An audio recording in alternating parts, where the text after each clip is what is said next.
मैं समुद्रगुप्त हूँ। भारत ने मेरी विजय देखी है, पर दुनिया मुझे भूल गई। गुप्त साम्राज्य की सत्ता जब चंद्रगुप्त प्रथम के बाद समुद्रगुप्त के हाथों में आई, तो ये सिर्फ एक राजा का बदलना नहीं था, ये भारत की दिशा बदलने की शुरुआत थी।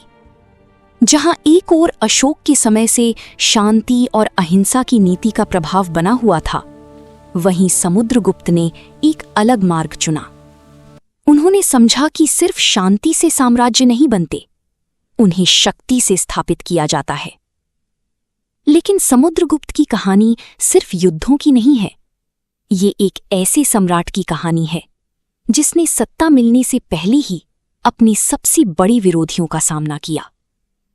चंद्रगुप्त प्रथम के कई पुत्र थे, लेकिन उनमें सबसे योग्य माने गए समुद्रगुप्त।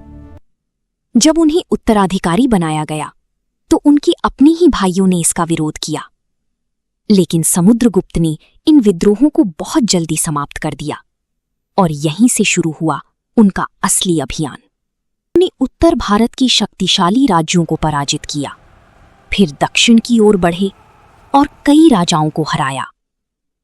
लेकिन समुद्रगुप्त केवल युद्ध जीतने वाले सम्राट नहीं थे।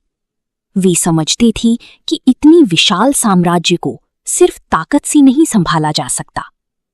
इसलिए उन्होंने कई पराजित राजाओं को उनका राज्य वापस सौंप दिया, ताकि वे उनके अधीन रहकर शासन करें। यही उनकी सबसे बड़ी रणनीति थी। धीरे धीरे उनकी शक्ति इतनी बढ़ी कि दूर दराज के राज्य भी उनकी सत्ता को स्वीकार करने लगे।